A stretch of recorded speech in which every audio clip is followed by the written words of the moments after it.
The scent of rye bread mingles with coal smoke as dawn breaks over a modest Berliner apartment in the winter of 1920, where the Miller family begins their day in a rhythm so foreign to modern sensibilities that it feels like peering through a portal into an alien civilization. Herr Miller rises at 4:30, not by choice but by necessity, his calloused hands already reaching for the porcelain water basin that sits frozen solid beside the iron bed frame, the ice crackling under his knuckles as he breaks through to splash his face with water so cold it burns.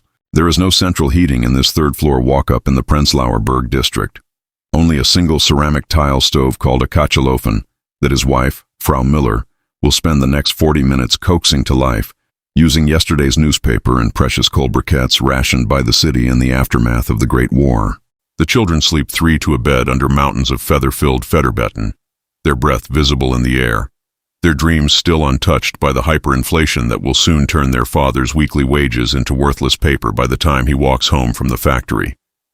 This is not poverty in the absolute sense, but rather the standard middle working-class existence of Weimar Germany, a time when the very concept of comfort was measured not in degrees of warmth, but in the presence of food on the table and boots without holes. What strikes the modern observer first is the sheer physicality of survival, the way every single task demands bodily labor that would exhaust us within hours. Frau Miller's day begins in near darkness, her fingers moving by memory as she dresses in layers. A linen chemise, wool stockings held by garters, a corset that she laces herself despite the pain in her lower back, 2 petticoats, and finally a dark woolen dress that she will wear for 3 consecutive days before washing, not out of slovenliness but because water must be heated bucket by bucket on the stove and laundry is an all-day affair reserved for Mondays. Her hair, never cut shorter than her waist in accordance with unspoken social rules, gets twisted into a tight bun and covered with a cotton haube, the traditional cap that marks her as a respectable married woman. She moves through the apartment's 3 rooms with the efficiency of a factory worker, which in a sense she is, managing a domestic production line that includes baking the day's bread from scratch because store-bought is unthinkable, preparing a breakfast of Haferbrei, oatmeal cooked with water and a thumbnail of butter if they are lucky, and ensuring that her husband's work shirt is brushed free of yesterday's metal shavings. The kitchen, barely larger than a modern closet, contains no refrigerator, no electric mixer, no running hot water. There is a single cold tap that freezes regularly in winter, a 2-burner gas plate connected to a communal line that sometimes fails, and a wooden icebox on the exterior windowsill where milk and butter are kept cold by the January air. This is high-tech for 1920 Berlin. Many families still rely entirely on coal stoves and preserve food in cellars packed with sawdust and ice blocks harvested from the Spree River in December. The children wake to their mother's whispered commands, dressing themselves in the semi-darkness because electric lights are used sparingly, each bulb representing a cost calculated against the shrinking value of the mark. 10-year-old Hans pulls on his lederhosen, the leather shorts that he will wear year-round, even in winter, paired with woolen knee socks and a jacket handed down from a cousin. His sister Greta, 12, wraps herself in a dress made from repurposed curtains, the floral pattern still visible but faded from repeated boiling washes. They do not brush their teeth with paste, but with a mixture of salt and baking soda, using wooden-handled brushes with boar bristles, and they certainly do not bathe, not in winter, not more than once every 2 weeks when the family pays for access to the public bathhouse on Schönhauser Allee. Cleanliness is maintained through strategic washing, face, hands, neck, underarms, and feet, each body part attended to with a damp cloth and a sliver of harsh lye soap that leaves the skin raw.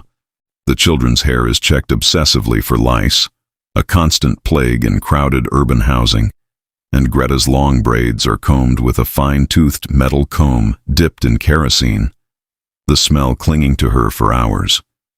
There is no shame in this. It is simply reality. What seems bizarre to us was universal normalcy to them, a set of practices born from technological limitation and economic constraint, yet executed with a pride and precision that modernity has largely abandoned. Breakfast is consumed in silence at the single wooden table, Herr Müller reading yesterday's Berliner Morgenpost while the children eat standing up, their portions measured to ensure everyone gets exactly enough and no more. The newspaper itself is a luxury, purchased 3 days after publication at a reduced price from the corner kiosk, and it will later be cut into squares for use in the shared toilet, a communal water closet located in the stairwell between floors, a freezing, foul-smelling space that services 4 families and is cleaned on a rotating schedule that sparks frequent neighborly disputes. Toilet paper as we know it does not exist in working-class homes. Instead, there are squares of yesterday's news, or in poorer households, pages from outdated catalogs and discarded ledgers. The Millers are fortunate to have indoor plumbing at all. Many Berlin families still use courtyard outhouses or chamber pots emptied into communal cesspits. After the meal, Frau Miller saves every crumb, scraping the pot clean and storing the scrapings in a jar for tomorrow's porridge, while the children gulp down ersatz coffee made from roasted barley and chicory, a bitter brew that tastes nothing like real coffee but provides the comforting ritual of a hot drink.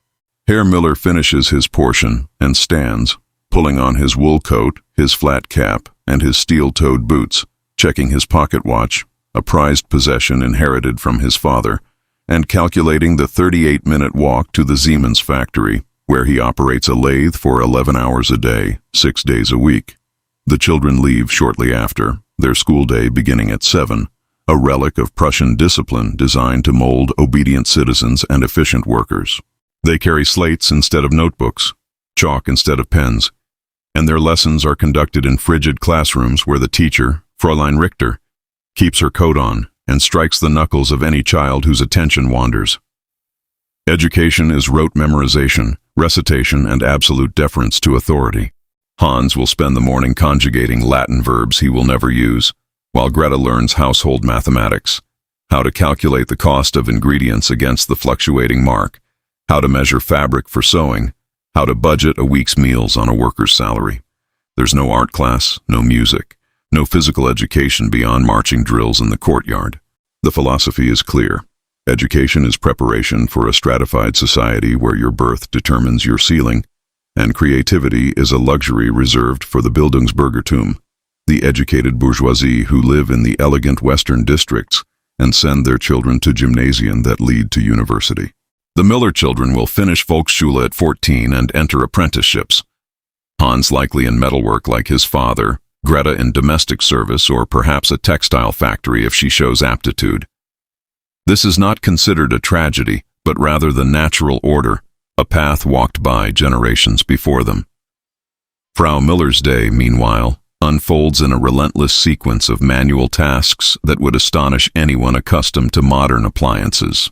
She descends 4 flights of stairs to the communal courtyard pump, filling 2 wooden buckets with water and hauling them back up, her shoulders aching, her breath visible in the stairwell. This journey is repeated 6 times before noon. She scrubs the family's laundry using a washboard and a block of soap she makes herself from rendered animal fat and lye, her knuckles bleeding by midday, the skin cracked and raw from the chemical burn.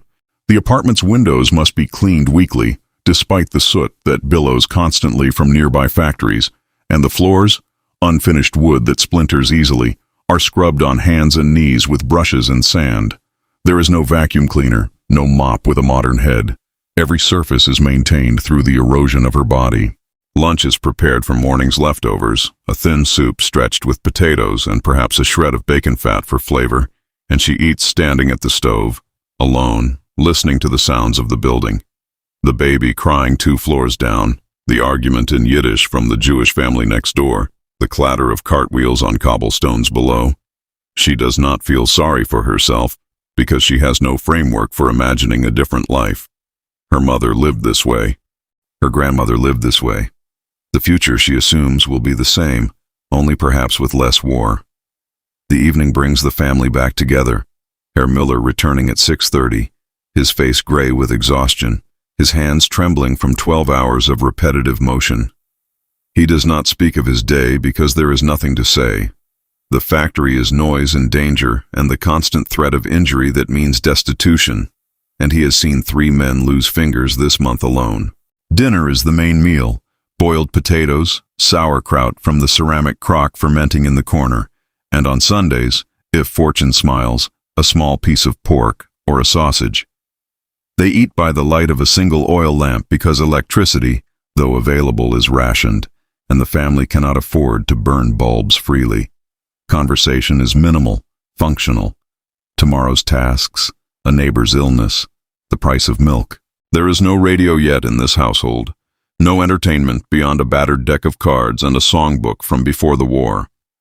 The children are sent to bed at 8, their homework completed by candlelight earlier, and they fall asleep quickly under the weight of their feather blankets, the cold pressing in from all sides.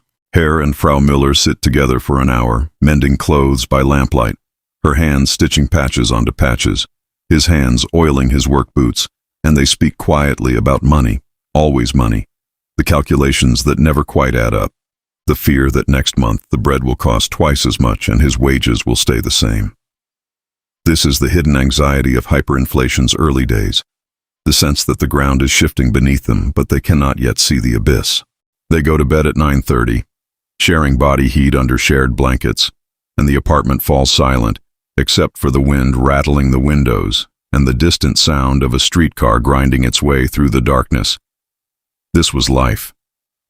Not quaint, not romantic, not simple. It was a relentless physical and psychological endurance test that lasted from birth to death, and yet they did not know they were suffering because suffering was the baseline.